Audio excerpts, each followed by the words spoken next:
The general public takes electricity for granted. I mean, they just flip the switch or they plug something into the wall, and magically this unlimited source of energy appears.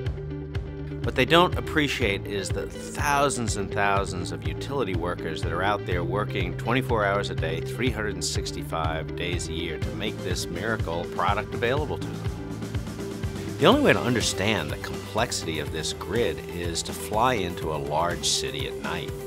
And all of a sudden, what's invisible by daylight becomes very visible to you.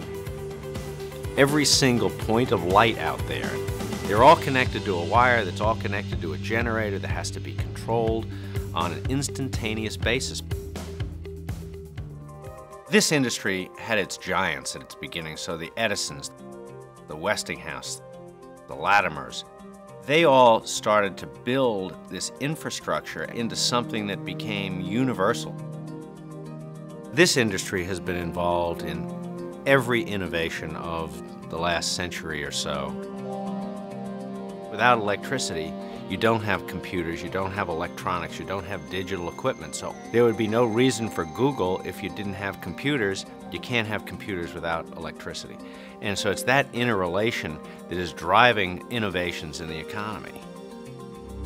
What we're starting to see now in the early part of the 21st century is the basic electric industry is being integrated with the telecommunications industry, with the electronics industry, with the computing industry.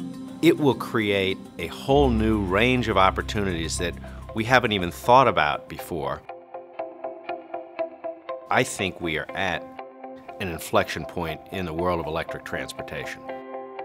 The development of the plug-in electric hybrid, which solves the concerns about, well, how far is this car going to go before it runs out of electricity?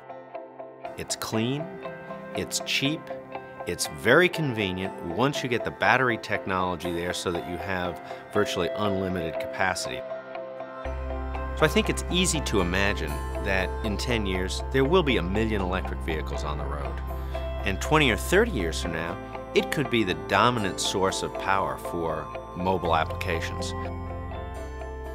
Tomorrow, electricity and the grid that supports the distribution of electricity is going to be absolutely vital to helping us make the transformation to whatever this new world is going to look like. One of the technologies associated with a smart grid is the so-called smart meter. These are meters that can transmit information to and from the customer's home and to and from the customer. In the world of tomorrow, the moment you have an outage, whether you're at home or on vacation, we'll know and be able to start to dispatch our equipment to come out and fix the problem in your neighborhood. This transformation of the electric utility industry will really change the relationship between consumers and their understanding of electricity. They will be part of the process to understand how much electricity is being used, how much is it costing them, how can they control all these things to make their lives better. And I think for our industry, it's going to be very good because it will be a recognition of the role that we play in every one of our customers' lives. It'll be a whole new way to think about electricity, and a way I think that people will now start to understand how important electricity is to their lives.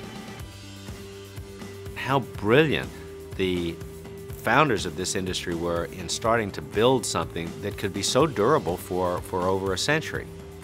We're now at the place where we need to take the durability, reliability, and effectiveness of this grid to the next level to support another century of growth and innovation. And we need to be part of that, and we need to stay ahead of the curve in thinking what needs to be next in order to support all these great new technologies that are coming along. Electricity is powering the people. It powers our economy. It powers innovation. It's going to power our homes in ways that we never imagined. It's going to be powering our transportation system in the future. So truly, electricity is powering the people.